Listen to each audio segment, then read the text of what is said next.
이스라엘 역사에 나라가 멸망하고 포로로 잡혀갔던 시기가 있었죠. 포로로 잡혀갔다가 돌아올 때 1차, 2차, 3차 이렇게 3번에 걸쳐서 돌아왔습니다. 돌아왔던 그 거리를 보면 직선거리로는 한 900km 되고요. 실제 이동거리는 1500km라고 해요. 1500km면은 우리 서울 부산 거리를 생각을 하면 얼마나 많이 왔어야 되는가 상상을 할 수가 있는데, 이게 치안이 다 돼 있는 게 아니잖아요. 그 먼 거리를 무사히 돌아오는 것부터가 큰 문제입니다. 그런데 제 그 3번의 포로 교환 중에서 제 2차 포로 교환의 지도자는 에스라고, 제 3차 포로 교환의 지도자는 느헤미야인데, 에스라와 느헤미야가 이 어려운 여정을 준비하는 태도가, 어떻게 준비하는가 하는 그 준비하는 방법이 크게 다릅니다. 그 다른 것을 오늘 조금 먼저 보겠습니다. 화면에 띄워드렸으니까 같이 읽을까요? 먼저 에스라. 길에서 적군을 막고 우리를 놓을 보병과 마병을 왕에게 구하기를 부끄러워하였음이라 금식하며 우리 하나님께 간구하였더니, 그 다음에 느헤미야. 강 서쪽 총독들에게 내리시는 조서를 내게 주사, 또 왕의 삼림 감독 아삽에게 조서를 내리사 군대 장관과 마병을 보내어 나와 함께 하게 하시기로. 자, 에스라는 어떻게 준비했냐 하면 왕에게 구하는 걸 다 받는 사람이었기 때문에 왕에게 군대 좀 보내주세요. 그러면 군대가 보호해 줄 거예요. 근데 그런 요청하는 걸 어떻게 여겼다고요? 부끄럽게 여겼다. 나는 오직 하나님만, 우리는 오직 하나님만 신뢰하고 이 길을 가겠다. 그래서 금식하면서 기도하고 그냥 갔어요. 참, 그리고 잘 도착했어요. 느헤미야, 에스라와 느헤미야의 귀환이 13년 차이예요. 13년 후에 귀환하는 느헤미야는 철저하게 준비합니다. 그때 그 출발지인 유브라데 강변에서 예루살렘까지의 그 지역을 다스리는 그 바사의 총독들이 있었단 말이죠. 그 총독들에게 보내는 조서를 좀 주십시오. 그리고 돌아가면 성벽을 건축해야 되는데 성벽 건축하는 데 필요한 나무를 베를 수 있도록 왕의 삼림 감독에게 보내는 조서도 주십시오. 그리고 군대 장관과 마병까지 받아가지고, 그리고 느헤미야는 돌아왔습니다. 여러분이라면 에스라처럼 하시겠어요? 느헤미야처럼 하시겠어요? 누가 잘한 거죠? 두 사람 다 잘했습니다. 두 사람 다 잘했습니다. 에스라는 에스라의 상황과 사명이 있고, 느헤미야는 느헤미야의 상황과 사명이 있고, 거기에 따라서 하는 것입니다. 에스라 혹은 느헤미야 이렇게 대답하시는 분들이 계셨는데, 오늘 본문이 이와 연관이 돼요. 예수님께서 제자들을 파송하고 제자들에게 말씀을 주시면서요, 말하자면 에스라처럼 준비하라 이렇게 말씀하신 때가 있고, 느헤미야처럼 준비하라 이렇게 말씀하신 때가 있는 거예요. 오늘 본문은, 오늘 읽은 22장 본문은 말하자면 느헤미야처럼 준비하라 라는 말씀이라고 할 수가 있는데, 그에 앞서서 에스라처럼 준비하라 하고 주신 말씀부터 읽겠습니다. 예수님께서 둘씩 짝지워서 제자들을 파송하실 때 주신 말씀인데, 목적은 병자를 고치고 귀신을 쫓아내고 하나님의 나라를 전파하게 하는 것이었죠. 그때 주신 말씀, 자, 9장과 10장 두 말씀을 비추어 드렸는데, 9장은 12제자를 파송하시면서 주신 말씀, 10장은 70제자를 파송하시면서 주신 말씀. 70제자 파송은 누가복음만 전하는 내용입니다. 그런데 주신 말씀은 비슷합니다. 같이 읽겠습니다. 이르시되 여행을 위하여 아무것도 가지지 말라. 지팡이나 배낭이나 양식이나 돈이나 두 벌 옷을 가지지 말며 갈지어다 내가 너희를 보냄이 어린 양을 이리 가운데로 보냄과 같도다. 전대나 배낭이나 신발을 가지지 말며 길에서 아무에게도 문안하지 말라. 예수님께서는 12제자를 언제 파송하셨을까? 마가복음 같은 경우를 보면은 12제자를 세우자마자 파송하세요. 그러니까 사역 초기에 파송하신 것으로 나와 있어요. 그런데 누가복음의 경우에는 지금 여기 몇 장이에요? 여기 9장이잖아요. 우리 기억하십니까? 예수님의 예루살렘을 향한 마지막 여행이 언제 시작하냐 하면 9장 마지막 부분에서 시작을 해요. 그리고 누가복음만 읽어가다 보면 이 12제자 파송은 예루살렘을 향한 마지막 여행 출발보다 뭐 조금 앞서서 있었던 일인 것처럼 받아들여져요. 그러니까 복음서마다 전달하게 하시는 성령의 말씀이 다른데 누가복음을 통해서 우리에게 전달해 주신 말씀은 이런 거죠. 자, 이제 예루살렘을 향한 마지막 여행은 예수님의 십자가를 향해 가는 거잖아요. 이것을 준비하는 중요한 단계가 둘씩 짝지워서 파송하시는 것이었어요. 그리고 70제자를 파송하신 말씀은 10장이니까 이미 예루살렘을 향해 출발하신 다음입니다. 예루살렘까지 가는 마지막 여정 그 중간인데 예수님 곁에는 그때 12제자 말고도 여기저기서 사람들이 모여와서 그냥 계속 따라다니는 사람들이 있었는데 꽤 많았단 말이에요. 그중에 70명을 파송하세요. 이 말씀은 70명을 12제자의 거의 버금가게 비슷하게 대하셨다라는 의미이기도 해요. 그리고 주신 말씀은 거의 비슷합니다. 왜 아무것도 가지지 말라 하셨을까? 여행을 하는데 아무것도 가지지 말라? 좀 비상식적입니다. 지팡이는 정말 필수품이고 양식, 비상식량 있어야죠. 돈도 있어야죠. 두벌옷, 갈아입을 옷 정도는 있어야죠. 이 나라 기후에서 땀도 많이 날 텐데 땀나면 갈아입을 옷이라도 있어야죠. 그런데 이런 거 다 가지지 말라. 너무하신 건 아닌가? 이 말씀의 의미는 어렵지 않게 알 수 있습니다. 오직 하나님의 예비하심과 하나님의 전능하심과 하나님의 인도하심에만 온전하게 의지하고 가라 하는 그러한 뜻입니다. 하나님의 일을 하는 사람을 하나님께서는 부족함 없이 채우십니다. 그런데요, 이거 어떻게 생각하세요? 여기 10장을 보시면 전대나 배낭이나 신발을 가지지 말라라는 말씀 바로 앞에 내가 너희를 보냄이 어린 양을 이리 가운데로 보낸 것 같도다라는 말씀이 있어요. 어린 양을 이리 가운데로 보내려면 준비를 시켜서 보내셔야죠. 앞뒤가 좀 안 맞게 느껴져요. 어린 양을 이리 가운데로 보내는데 아무것도 가지지 말라니. 잡혀 먹히라고? 왜 어린 양을 이리 가운데로 보내시면서 아무것도 가지지 말라 하셨을까? 이런 질문을 좀 하게 되는 대목입니다. 그러니까 여기에서 이리가 무엇이냐 하면 영적인 의미라는 사실을 알 수가 있어요. 아직 박해 시대는 아니란 말이죠. 아직 박해 시대가 아니니까 이 파송된 70명을 막 때리거나 잡아가거나 이러려는 사람은 없어요. 그러면 이리가 뭐냐? 이렇겠죠. 나가서 병도 고치고 그리고 귀신도 쫓아내요. 전 이 장면 생각할 때 늘 꽤 오래전에 우리 드라마에 허준 드라마 한 게 몇 년도쯤이었는지 기억하십니까? 허준 드라마를 볼 때 그 허준이 젊어서 이렇게 사람들을 병 고쳐주면 사람들이 집에 가가지고 막 계란도 가져오고 닭도 가지고 오고 끄덕끄덕들 하시는데 보신 적 있어요? 그러면서 막 감사를 표하잖아요. 어떻게든 감사하다고. 그러니까 사람들이 고침받은 다음에 감사를 어떻게든 막 표할 거예요. 그리고 사람들이 모여오기도 할 거예요. 그러면 처음으로 이런 일을 경험해주는 사람들의 마음에 자기가 큰 사람인 것 같은 마음이 들게 되고 그런 선물들을 먹어야죠. 요즘 힘도 떨어지는데 삼복더위에 닭 가져다 주시면 하나님의 예비하신가 보다. 닭도 받고 싶고 이런 마음도 들게 마련이란 말이에요. 그러지 마라. 왜냐하면 그런 감사를 받고 자기가 크게 여겨지다가 보면 사단이 주는 시험, 교만의 시험, 자기 것 챙기는 시험, 이 시험에 빠지게 되니까 여기서 말씀하는 이리는 그러한 사단의 시험을 의미한다. 저에게 주시는 의미는 그렇게 다가왔어요. 여러분 누가복음 9장에서 제자들이 나가서 이렇게 병자도 고치고 귀신도 쫓아낸 다음에 이게 9장 1절부터 몇 절 동안이 이 파송하는 말씀인데요. 그리고 9장 46절에 가면 누가 크냐 싸우거든요. 그러면 누가 크냐 싸웠던 것이 이 파송받아 나가가지고 능력을 행했던 것과 무관하지 않은 것 같아요.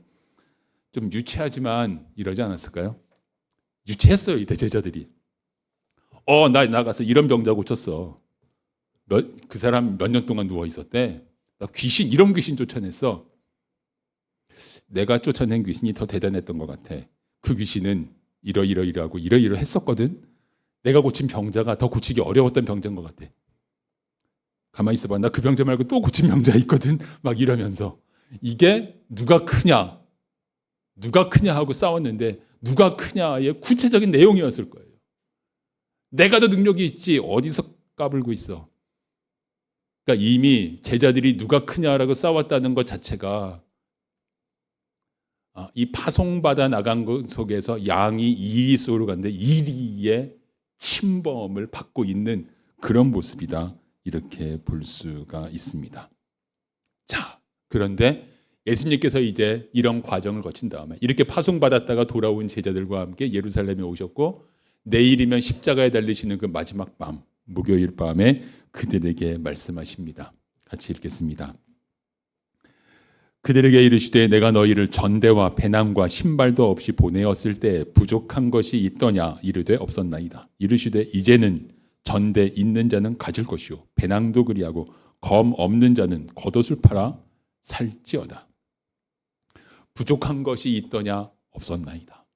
제자들은 지난번 파송에서 하나님의 돌보심의 손길을 경험했어요.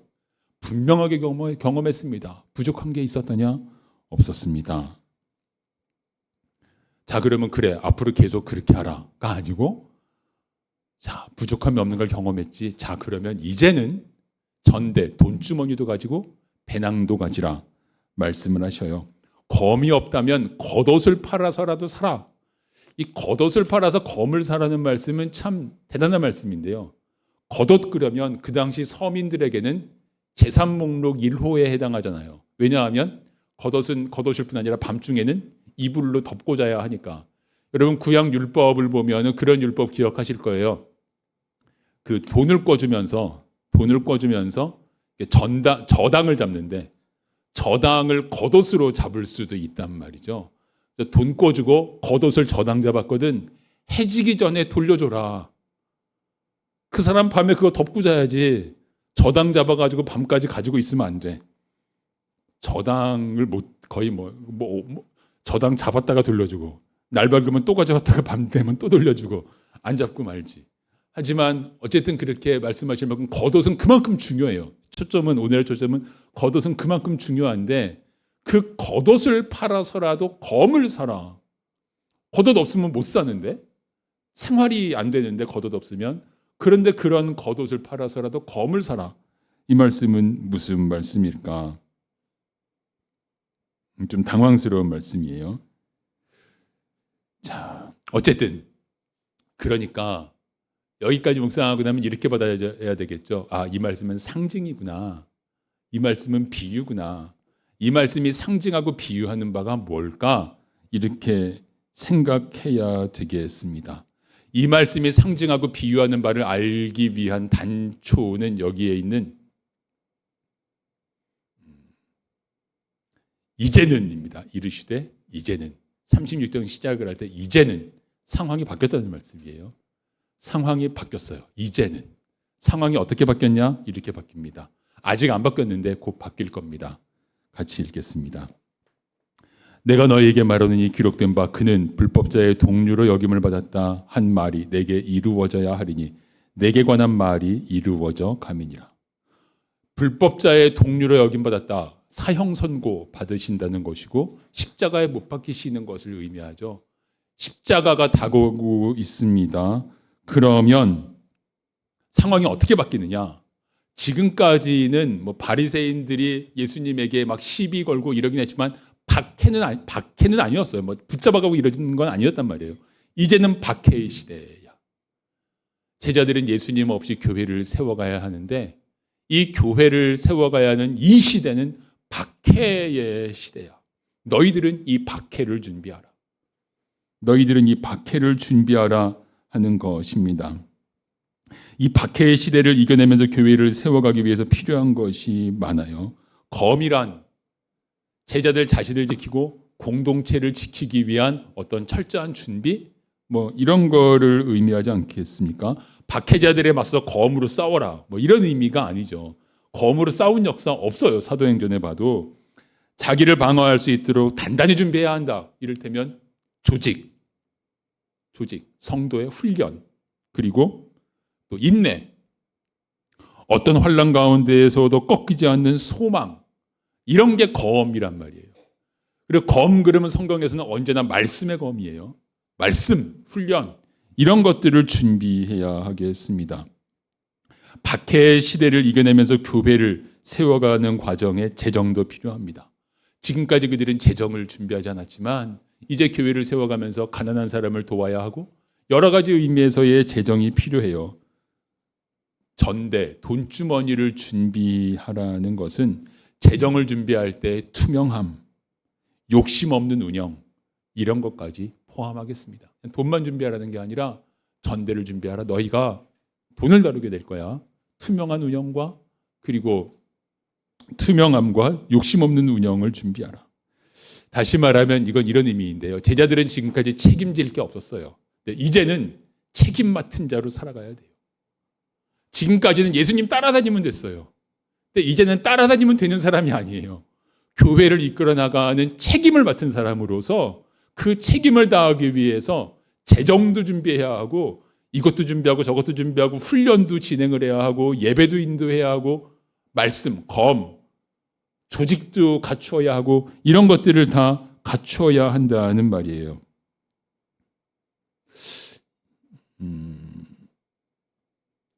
그런데 그들은 지금까지는 안 그러고 누가 크냐 싸웠잖아요. 누가 크냐 싸운 이유가 뭐냐 하면 좀 시니컬하게 말하면 이래서 싸웠습니다. 한가해서. 책임 맡은 게 없으니까 한가해요. 책임 맡은 게 없으니까 누가 크냐 막 싸울 수도 있는데 이제부터는 예수님 승천하시고 나면 책임 맡은 자예요. 책임 맡은 자로서 판단해야 합니다. 자, 지금이 겉옷이라고 표현할 만큼 필수적인 어떤 것을 포기하고 검이라고 표현해야 할 만한 것을 마련해야 하는가? 이것을 위해서는 이것을 포기해야 하는데 이 양자택일의 상황 속에서 어떻게 해야 하는가? 겉옷도 꼭 필요한데 검도 사야 되는데 이런 상황 속에서 너희가 판단하고 너희가 결정하고 너희가 실행해야 해. 너희는 이제 책임 맡은 자로 살아가게 될 거야. 내가 십자가를 지고 나면 이런 말씀이 있습니다. 자, 그렇다고 해서 영적인 순결함을 포기하라는 것은 아닙니다. 지난번 말씀은 영적인 순결함이고 지금 이 말씀은 책임 맡은 자로서의 준비와 지혜인데 영적으로 순결할 것이냐 책임 맡은 자의 지혜를 가질 것이냐 이 양자택일이 아니잖아요. 영적인 순결함은 그대로 유지해서 가되 그 순결함이 없다면 돈 생기면 돈 욕심에 눈이 막 달라질 거예요.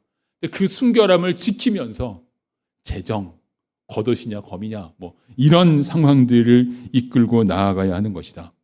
그러니까 상황이 박해 상황으로 바뀔 뿐 아니라 제자들의 위상이 달라져서 지금까지는 따라다니면서 배우면 되는 제자였지만 이제는 책임 맡은 자, 결정해야 하는 자, 실행해야 하는 자로서 살아가게 될 것이다. 급박한 상황에서 민감하고 절박한 문제들을 판단하고 실행할 만한 사람이 되어야 한다. 예수님께서 이렇게 말씀하신 것입니다.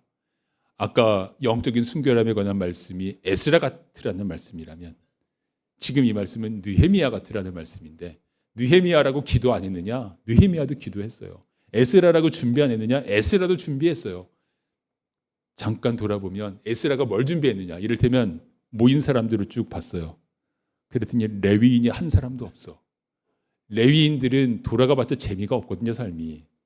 지금 에스라 강이 아니니까. 그래서 출발 보류하고 사람들을 파견해서 그 포로된 땅 각지에 흩어져 있는 레위인들을 한 사람 한 사람 설득해가지고 레위인들을 데리고 와서 함께 귀환하거든요. 그러니까 에스라도 준비할 것은 철저하게 준비했어요.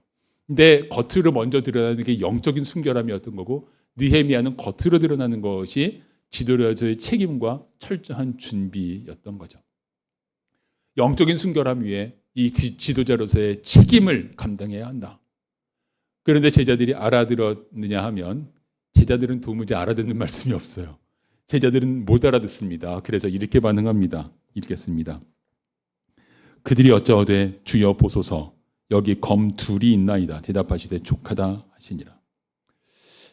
자, 이 말씀을 읽으면서는 예전에 이런 대화가 기억이 나요. 예수님께서 제자들에게 이렇게 말씀하셨었거든요.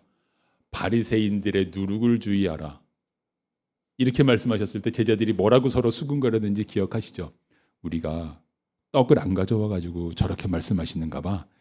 하여튼 간에 뭐 누룩이 상징하는 바 이런 거는 생각하지도 않고 우리가 떡 안 가져와서 그러시는 것 같아요. 떡 가져왔어야 되는데 이러고 있는 수준이란 말이에요. 지금도 검을 사라 그러니까 여기 검이 있어요. 이게 상징하는 바를 생각하지는 못하고 이렇게 가지고 나오는 그런 수준입니다. 그래서 어떤 해석자들은요, 이런 모습을 보면서 이렇게도 봐요. 족하다라는 말씀에 대해서 제자들의 이 무지몽매한 모습을 보면서 해설서에 그렇게 돼 있어요. 무뚝뚝하게 예수님께서 족하다 이렇게 말씀하셨다고. 이렇게 보는 해석자들도 있는데 저는 그렇게 보지 않습니다. 예수님께서 검이 없는 자는 검을 사라라는 것이 진짜 검에 대한 말씀이었다면 그러지 않았겠어요? 검이 2개 있습니다. 야, 2개밖에 없으면 어떡하냐? 너희 12명이잖아. 검 없는 사람은 내일 빨리 나가서 검을 준비해. 이랬어야 검 없는 사람은 겉옷 팔아서 사라고 하셨으니까. 이렇게 가셔야 될 거 아니에요. 근데 검 2개로 족하다 하신 건 진짜 검이 아니라 비유라는 뜻이고, 비유라는 뜻입니다. 그런데 지금은 아무리 설명해도 제자들이 알아듣지 못할 거예요. 그러니까 지금 너희의 상태를 좋게 해. 이제 앞으로 경험하게 될 거야. 무엇을 경험하게 될까요? 여러분, 제자들에 대해서 이렇게 좀 생각이 됩니다. 이제 이날 밤 예수님이 붙잡혀 가지고 다 도망갈 거잖아요. 베드로는 예수님을 3번 부인할 거잖아요. 십자가 아래에도 사도 요한은 남아 있었지만 여인들 위에 제자들은 십자가 아래 없었단 말이죠. 이런 과정을 거치면서 제자들은 무엇을 경험할 것이냐? 내가 얼마나 이기적인가? 내가 얼마나 못됐나? 내가 얼마나 계산적인가? 내가 얼마나 사악한가? 내가 얼마나 교만한가? 이런 것을 뼈가 저리도록 경험하게 될 거예요. 만약에 예수님 붙잡혀 가실 때 도망갔었던 이런 경험이 없다면 제자들은 누가 그냥 싸웠듯이 계속 자기들은 훌륭한 사람이에요. 계속 자기들은 훌륭한 사람이었을 거예요. 그러면 다른 사람을 정죄하고 판단하고 서로 정죄하고 싸우고 이런 게 계속되었을 거예요. 지금은 그런 모습이에요. 지금 모습으로 좋게. 그런데 이제 이 경험을 하게 될 것이고 이 경험 속에서 너희는 바뀔 거야. 그래서 자기들의 이 완악함을 경험하고 나서 지도자를 세워지면 그렇지 않겠어요? 다른 사람들의 부족함을 보면서 자기의 부족함이 기억나니까 이해하겠죠. 기다려줄 수도 있겠죠. 훈련의 과정을 예비하겠죠. 말씀으로 가르치겠죠. 이것이 겉옷을 팔아 검을 사는 것이다. 그들의 모든 시간과 모든 정성을 다 내놓아서 검을 사서 이 박해의 시대를 이겨낼 수 있는 조직과 훈련과 이 모든 것들을 갖추어갈 수가 있는데, 지금으로서는 이걸 뭐 설명을 하신다고 알아들을 수 없는 일이에요. 지금 너희들의 모습으로 좋게 충분해, 이렇게 말씀하셨습니다. 성도 여러분, 여기까지를 읽고 우리들에게 주시는 질문을 같이 받고 싶습니다. 우리는 순결한가? 나는 하나님의 전능하심과 사랑과 세밀하심을 믿고 의지하는가? 딱 단적으로 좀 낮은 수준으로 얘기한다면 11조 안 드리는 건 이거 드리고 나면 내 재정 안 채워지리라는 생각 때문에 안 드리는 거잖아요. 내가 어리석으니까 말씀과 다르게 행동하고 싶은 욕구 참고 싶지 않고, 용서하지 않고 싶은 마음 참고 싶지 않고, 정직하면 손해볼 것 같은 그런 마음이 들고, 다른 사람과 경쟁하고 싶은 욕구가 들고, 이럴 때 아무것도 가지지 마라. 영적으로 순결하라 하시는 말씀인데, 우리는 영적으로 순결한가 돌아보게 되고요. 영적으로 순결하지 않게 내 욕구를 따라서 뭔가를 가지겠다고 행동하고 있다면 이거는 잘 생각해야 되는데, 믿는 자의 의무를 다하고 있지 않는 게 아니라 믿는 자에게 주시는 축복을 잃어버리고 있는 거죠. 하나님의 돌보심과 인도하심과 전능하심을 내 생각을 뛰어넘는, 내 생각으로는 도무지 닿을 수가 없는 그 하나님의 전능하심을 내 온 몸과 삶으로 하고 경험할 수 있는 이 기회와 이 축복을 잃어버리고 놓치고 버리고 있는 거죠. 의무를 다하고 있지 않는 게 아니고 우리는 순결한가? 하는 질문. 그리고 또 한 가지, 우리는 겉옷을 팔아 검을 준비할 만큼의 책임까지 감당하는 그런 책임 맡은 자로서 살고 있는가? 하고 돌아봅니다. 아니, 책임은 나보다 더 훌륭한 성도들의 몫이고 목회자의 몫이지 이렇게 미루어 놓고 있는가? 여러분, 우리들 모든 사람이 내가 평신도를 할지라도 겉옷을 팔아 검을 사야 하는가? 하는 이 결정사항 앞에서 결단하고 준비하고 책임져야 하는 상황과 그 모든 그 순간들이 당연히 있습니다. 그런데 그것을 그냥 미루어 두고 있다면 우리는 이것 역시 믿음의 사람이 그러면 안 되지, 책임도 맡아야죠, 이게 아니고 주님께서 믿는 자를 위해 예비하신, 책임 맡는 자를 위해서 예비하신 축복과 능력을, 우리가 상상 못할 그런 축복과 능력을 포기하고 내다 버리고 있는 것이다. 이것이 정확한 이야기이겠습니다. 그러면서 오늘 말씀을 읽고 이렇게 정리를 하게 됩니다. 아무것도 가지지 말고 가라. 이것은 누가복음 9장에 있는 말씀이었고 영적인 순결함. 전대와 배낭뿐 아니라 겉옷을 팔아서 검까지 준비해라. 이것은 책임 맡은 자로서의 지혜. 이 축복을 누리라. 그러면서 마태복음 말씀을 한 구절 적었는데요. 같이 읽을까요? 보라, 내가 너희를 보냄이 양을 이리 가운데 보냄과 같도다. 그러므로 너희는 뱀같이 지혜롭고 비둘기같이 순결하라. 마태복음 10장 16절도 12제자 파송하실 때 주신 말씀이에요. 아무것도 가지지 말고 가라라는 말씀이 비둘기같이 순결하라는 말씀이라면, 전대와 배낭과 겉옷을 팔아 검까지 준비하라는 말씀은 뱀같이 지혜로우라는 말씀입니다. 주님께서 책임 맡아 행하는 자를 위해 예비하신 지혜의 축복, 주님께서 영적으로 순결한 자를 위해서 예비하신 그 모든 축복을 우리는 잃어버리고 있지 않은가? 다시 우리들 스스로를 향해 질문을 하면서 이 복을 누리면서 살아갈 수 있기를 사모합니다. 기도하겠습니다. 하나님 아버지, 우리의 모든 불안함과 두려움을 넘어서 순결하게 하옵소서. 주님, 우리로 책임 맡은 자답게 살게 하옵소서. 예수 그리스도의 이름으로 기도드립니다. 아멘.